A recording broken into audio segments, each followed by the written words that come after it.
आज मैं एक्सप्लेन करने वाला हूँ एक पोर्तुगीज विच वाली हॉरर मूवी को, जो कि एक प्रॉपर हॉरर मूवी है जिसका नाम है अमेलियास चिल्ड्रन। ये मूवी काफी इंटरेस्टिंग है लेकिन थोड़ी कंफ्यूजिंग भी है। तो अगर आपको मूवी समझ में नहीं भी आती, मैंने एंड के अंदर एक समरी दी है जिसको फॉलो करने से आप इजीली मूवी को पूरा समझ जाओगे। मूवी काफ़ी इंटरेस्टिंग है, काफ़ी बढ़िया है, आपको देखने में अच्छा लगने वाला है। और दोस्तों, मैंने हाल ही में ही एक्सप्लेन किया है एक लेटेस्ट हॉरर मूवी को, यानी कि हैंडलिंग द अनडेड को। अगर आपने इस फिल्म को नहीं देखा है, जाकर देखना, काफ़ी मज़ेदार मूवी है। उसका लिंक आपको नीचे पिन्ड कमेंट में टॉप पे मिलेगा। तो चलिए अब बिना किसी देरी के चलते हैं सीधा वीडियो की तरफ। कहानी की शुरुआत में हम अमेलिया नाम की एक लेडी को देख पाते हैं, जो कि अपने 2 छोटे बच्चों के साथ एक बड़े से मेंशन में अकेली रहती है। अब अमेलिया अपने बच्चों को दूध पिलाने लगती है, लेकिन इससे पहले वो दूध के अंदर कुछ ड्रॉप्स किसी केमिकल का डालती है। तभी वो अपने एक बच्चे को लेकर कमरे से बाहर चली जाती है। जितने में ही एक औरत और एक आदमी आकर अमेलिया के दूसरे बच्चे को, जो कि उस कमरे के अंदर था, उसको किडनैप कर लेते हैं। वो लेडी उस बच्चे को लेकर मेंशन से बाहर आ जाती है और अपने कार में बैठ जाती है। वो अमेलिया के दूसरे बच्चे को किडनैप करने के लिए जाने लगता है, जिस दौरान वो उसे किडनैप भी कर लेता है। लेकिन तभी अमेलिया ये सब देख लेती है। वो समझ जाती है कि उसके दोनों बच्चे किडनैप हो चुके हैं और वो उस आदमी के पीछे भागने लगती है। अब इसी दौरान बीच में हम नोटिस करते हैं कि अचानक से ही अमेलिया की आंखों का जो रंग होता है, यानी कि जो आंखों की पुतली होती है, वो पूरी तरह से सफेद पड़ जाती है। जिसके बाद वो और भी तेजी से भागने लगती है, जैसे कि उसमें अचानक से कोई अलग सी शक्ति आ गई हो। वहीं अब दूसरी तरफ वो लेडी समझ जाती है कि वो आदमी अब नहीं आने वाला और उसे इस बच्चे को अकेले यहाँ से ले जाना पड़ेगा। जिसके बाद वो कार को शुरू कर देती है और तभी हम ये देखते हैं कि अमेलिया तेजी से भागते हुए उसकी कार का पीछा कर रही थी और उसके हाथ में उसका बच्चा भी होता है, यानी कि उसने उस आदमी से अपना बच्चा छीन लिया था, जिसे देख वो औरत बहुत डर जाती है। जिसके बाद हम उस किडनैप हुए बच्चे को सड़क पर देख पाते हैं और अब ये जो कुछ भी हुआ था, इसी का एक्सप्लेनेशन हमें इस कहानी में मिलने वाला है कि आखिर कहानी यहाँ तक पहुँच कैसे गई, ये किडनैपिंग क्यों हो रही थी, अमेलिया के पास ऐसी कौन सी शक्ति है और आखिर ये सब हो क्या रहा था, उस दूध के अंदर क्या मिलाया जा रहा था। खैर चलो, अब हमें काफी टाइम बाद की कहानी दिखाई जाती है, जहाँ पर वही बच्चा जो कि किडनैप हुआ था वो बड़ा हो चुका है और उसका नाम एडवर्ड है, जो कि अब न्यूयॉर्क के अंदर रहता है। एडवर्ड तब अकेला बैठा हुआ था कि तभी उसे अपने शहर के सिटीजन सर्वे वालों को कॉल आता है, जो कि उसको कहते हैं कि आपका बर्थ डेट हमारे पास नहीं है और ना ही हमारे पास आपके बायोलॉजिकल पेरेंट्स का कोई डेटा है, तो अगर आप हमें ये इन्फॉर्मेशन मेल कर देंगे तो अच्छा रहेगा। अब यहाँ पर सीन ये होता है कि एडवर्ड को इस बारे में पता नहीं था कि असल में उसके बायोलॉजिकल पेरेंट्स हैं कौन और वो कहाँ से आया है। प्रोबेबली उस रात जब उसे सड़क पर छोड़ दिया गया था, तब उसके बाद उसे किसी ने किसी ऑर्फनेज में, यानी कि अनाथ आश्रम में डाल दिया होगा।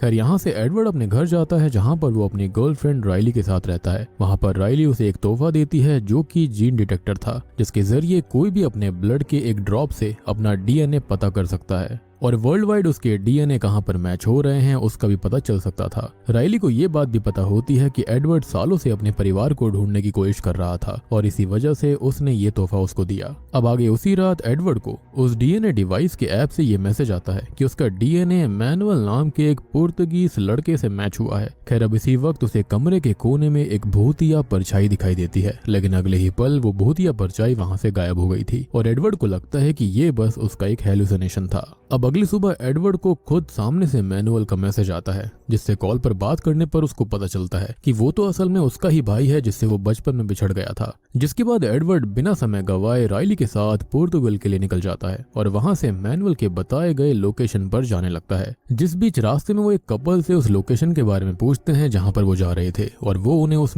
उस मेंशन का भी फोटो दिखाते हैं, जो कि उस लोकेशन पर था। पर किसी वजह से वो कपल मेंशन को देखते ही थोड़े डर जाते हैं और गुस्से में दोनों को वहां से जाने के लिए कहते हैं। जिसके बाद ये दोनों वहां से निकल जाते हैं और कुछ ही समय के बाद में ये दोनों मेंशन पहुंच गए थे, जहां पर मैनुअल दोनों का वेलकम करता है और एडवर्ड अपने भाई से मिलकर बहुत ही खुश था, साथ ही साथ शॉक्ड भी था, क्योंकि दोनों ही बिल्कुल एक दूसरे जैसे दिखते थे। और तभी एडवर्ड को पता चलता है कि असल में वो दोनों ट्विंस हैं। अब आगे मेंशन में उन्हें अमेलिया की फोटो देखने को मिलती है, जो कि उनकी माँ थी। अब रात में अचानक से ही मैनुअल एडवर्ड से मिलने आता है और उसे अपनी माँ से मिलवाने लेकर जाता है, जहाँ पर वो पहली बार अपनी मॉम को देख रहा था, लेकिन उसकी मॉम बिल्कुल वैसी वैसी नहीं दिख रही थी जैसे फोटो उसने सुबह हॉल में देखी। इसका कारण ये था कि अमीलिया की बहुत ही ज्यादा एज हो गई थी, लेकिन उसके बावजूद भी वो उम्र के हिसाब से बहुत ही ज्यादा अजीब दिख रही थी। अब आगे एडवर्ड अपनी माँ की अपीयरेंस वाली बात राइली को भी बताता है, लेकिन राइली इसके बारे में ज्यादा नहीं सोचती और वो बस एडवर्ड के लिए काफी खुश होती है क्योंकि उसे उसका परिवार मिल गया था। अब अगले दिन राइली भी अमीलिया से मिलती है और उसकी उससे थोड़ी बहुत बातें होती हैं, जिसके अंदर उसे अमीलिया थोड़ी सी अजीब लग रही थी। उसी रात हम देखते हैं कि मैनुअल अमीलिया यानी कि अपनी मॉम के साथ सोते हुए बातें कर रहा था, लेकिन जिस तरह से दोनों क्लोज हो रखे थे उसे देखकर ऐसा नहीं लग रहा था कि दोनों माँ बेटे हैं, बल्कि दोनों कपल लग रहे थे। उसी रात जब राइली उनके रूम के करीब से गुजर रही होती है तब वो वहाँ पर रुककर दोनों की बातें सुनने लगती है। हालांकि राइली को पुर्तगीज नहीं आती थी, इसलिए वो अपने फोन में वॉइस ट्रांसलेटर ओपन करके दोनों की बातों को रिकॉर्ड करती है, जिस दौरान वो बड़ी ही अजीब बात सुनती है, जैसे कि मैनुअल के बच्चे होंगे और फिर अमीलिया मैनुअल को अपना मेन बेटा चुनेगी, जिसके बाद अमीलिया फिर से यंग हो जाएगी। ये बात बहुत ही ज्यादा अजीब थी, इतनी ज्यादा क्रीपी कि ये क्या बोला जा रहा था। तभी अमीलिया मैनुअल से ये कहती है कि राइली बाहर खड़े होकर उनकी बातें सुन रही है, जो कि बहुत ही शॉकिंग था कि अमीलिया को ये बात कैसे पता चली। तभी राइली ये बात सुनते ही अपने रूम में भागकर आ जाती है और फिर ये बातें वो एडवर्ड को बताते हुए कहती है कि मुझे नहीं लगता कि अमीलिया और मैनुअल माँ बेटा हैं, बल्कि वो कपल लग रहे हैं, जिस पर एडवर्ड ज्यादा ध्यान नहीं देता क्योंकि उसे लग रहा था कि राइली को कुछ गलतफहमी हुई होगी। अब अगले दिन राइली को एक कमरे में रखे हुए बॉक्स के अंदर कुछ फोटो मिलती हैं, जिसके अंदर एक कपल की फोटो थी, जिसके अंदर जो आदमी था वो काफी हद तक एडवर्ड जैसा दिख रहा था और उसके साइड में जो लेडी होती है वो अमीलिया जैसी थी, यानी कि वो आदमी एडवर्ड का पिता हो सकता है और जो बच्चा फोटो में है शायद से वो एडवर्ड होगा। तभी राइली मैनुअल को वहां पर आते हुए देखती है और वो बॉक्स को बंद करके वहां से चली जाती है। अब उसी रात राइली को एक नाइटमेयर आता है जहां पर वो अमीलिया को एक डरावने रूप में देखती है, जहां पर वो उनके सूटकेस में कुछ ढूंढ रही होती है। हालांकि तभी राइली की आंखें खुल जाती हैं और आगे वो नोटिस करती है कि उसके सूटकेस के कपड़े फोल्ड हुए थे, जो कि आते वक्त यहाँ पर नहीं थे, यानी कि वाकई में ऐसा कुछ हुआ है। अब अगली सुबह राइली अपनी फ्रेंड से बातें करते हुए जंगल की तरफ चली जाती है, जहाँ पर एडवर्ड उसे ढूंढते हुए आता है और तभी उसे थोड़ी दूर पर एक कॉटेज दिखता है, जिसके अंदर जाने के बाद वहाँ पर उसे एक दर्द से तड़पता हुआ आदमी दिखता है, जो कि वहाँ पर घसीटते हुए चल रहा था, जिसको देखने के अगले पल ही एडवर्ड वहीं बेहोश हो जाता है। अब इसके बाद उसकी आंखें सीधे मेंशन में खुलती हैं, जहां पर मैनुअल उसके सामने बैठा हुआ था, जो कि उसे पीने के लिए कुछ देता है और उसके अंदर वो वही केमिकल लिक्विड मिला देता है जो कि मूवी की स्टार्टिंग में अमीलिया ने अपने छोटे बच्चों के दूध में मिलाया था, जिसे पीने पर एडवर्ड खुद पर से कंट्रोल खोने लगता है और हम देखते हैं कि मैनुअल की आंखें बिल्कुल वाइट हो गई थी, जैसे कि मूवी की शुरुआत में अमीलिया की हुई थी। मैनुअल फिर कुछ पावर्स की हेल्प से एडवर्ड को नाइटमेयर्स देने लगता है, जिससे कि एडवर्ड को अपने सामने मैनुअल की जगह राइली दिखने लगती है और इससे वो बहुत ही ज्यादा डर जाता है, जिसके बाद मैनुअल उसको संभाल भी लेता है। अब आगे जब एडवर्ड अपने कमरे में आता है तब राइली पुर्तगीज विच के बारे में पढ़ रही थी, जो कि अपने बच्चों को कंज्यूम करके वापस यंग यानी कि जवान हो सकती थी। राइली अब एडवर्ड से यहाँ से चलने के लिए कहती है क्योंकि उसे यहाँ पर कुछ भी सही नहीं लग रहा था, लेकिन सरप्राइजिंगली एडवर्ड बिल्कुल यहाँ से जाना नहीं चाहता था। वो उल्टा राइली पर गुस्सा करता है, जो कि उसके लिए भी शॉकिंग होता है, जिससे कि राइली गुस्से में मेंशन से कुछ देर के लिए बाहर निकल जाती है, जहां पर बाहर उसे वही लेडी मिलती है जिससे उसने आते वक्त इस मेंशन का रास्ता पूछा था, जो कि राइली को देखते ही उसे अपने साथ घर लेकर जाती है, जहां पर वो राइली को पुर्तगीज में कुछ कह रही होती है, जिसे समझने के लिए राइली वॉइस ट्रांसलेटर ऑन करती है और फिर जो बातें राइली को पता चलती हैं उनसे वो बहुत ही ज्यादा शॉक्ड हो जाती है।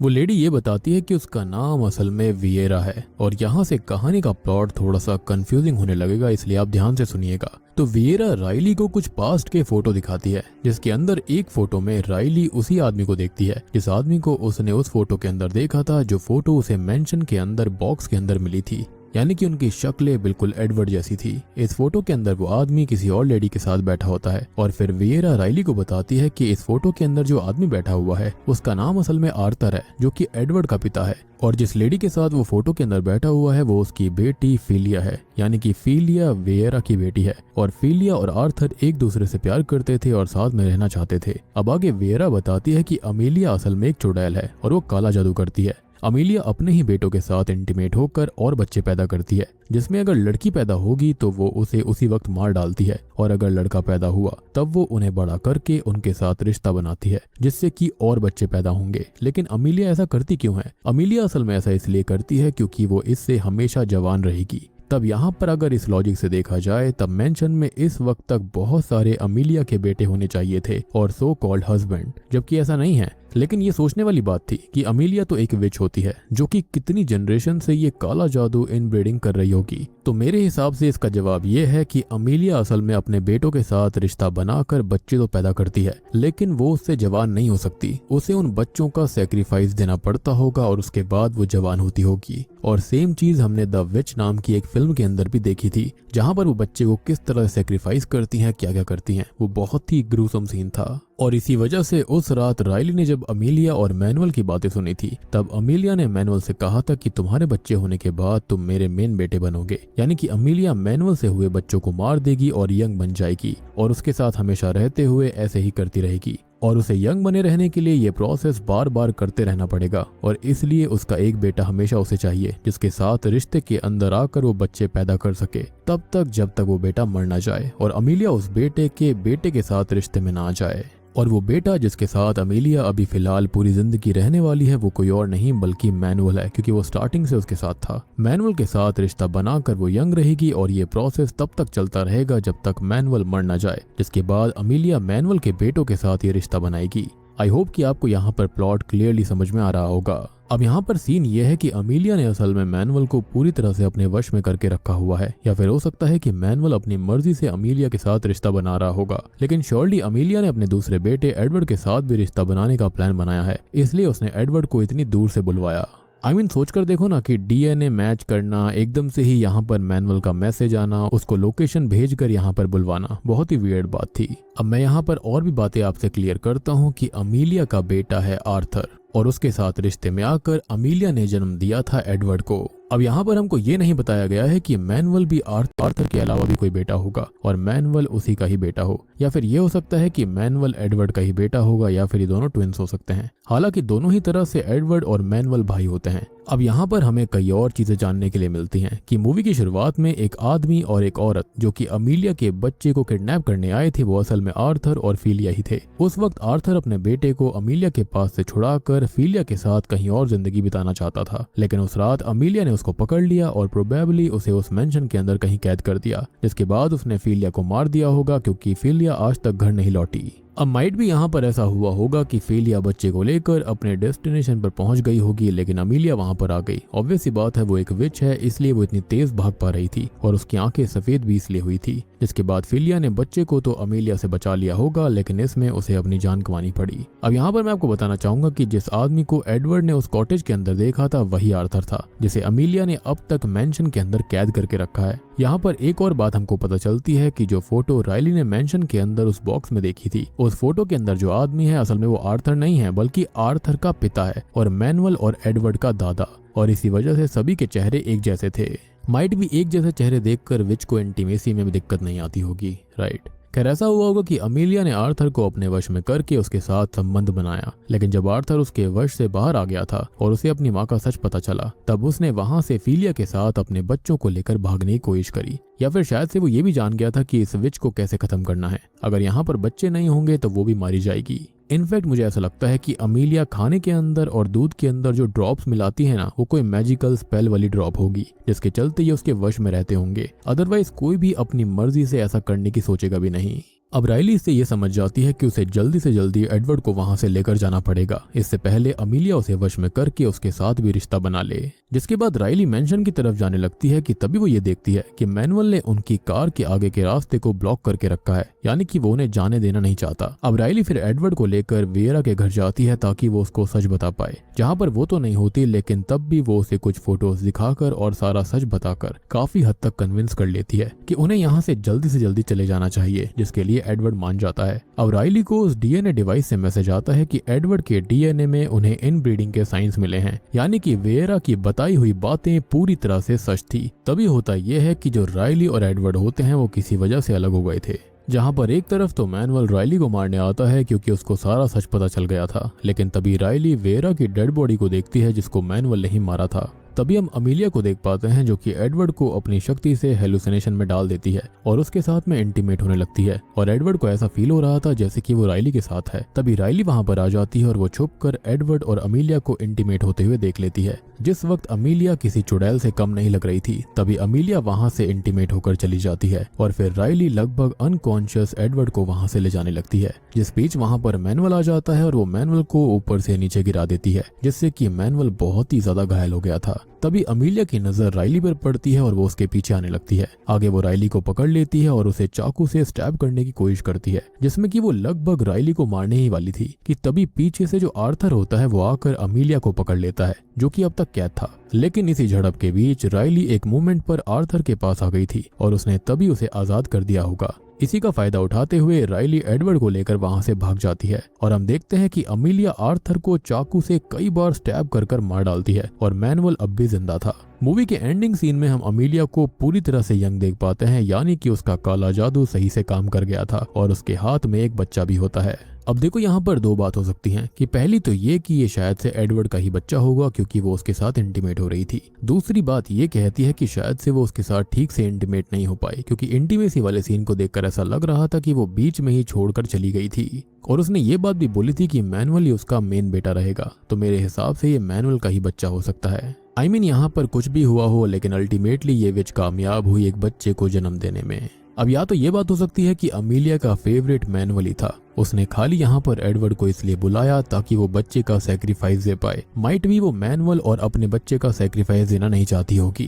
खैर हुआ कुछ भी हो, यहाँ पर उसके हाथ में एक बच्चा है, उसकी शक्ति वापस आ गई थी, वो जवान हो गई थी। और यहाँ पर आपने नोटिस किया होगा कि अमीलिया कोई बहुत ही ताकतवर विच नहीं थी, रीजन बीइंग कि उसका मेन फोकस सुपरनैचुरल पावर्स पर नहीं था बल्कि हमेशा जवान रहना था और काइंड ऑफ अमर रहना भी, क्योंकि जवान रहेगी तो अमर भी रहेगी। और इसी वजह से अमीलिया के पास थोड़ी बहुत पावर्स थी जिससे कि वो लोगों को हेलुसिनेशन वगैरह में डाल पाती थी। लेकिन उसके लिए भी उसे उन लोगों की ड्रिंक्स के अंदर यानी कि अपने बच्चों की ड्रिंक्स में कुछ ना कुछ लिक्विड मिलाना पड़ता था जिससे कि वो थोड़े से अनकॉन्शियस रहें और उसकी बात मानते रहें। माइट भी ये कोई स्पेल होगा और उसके बाद अमीलिया यानी कि वो विच उनके साथ जो मर्जी चाहे वो कर सके।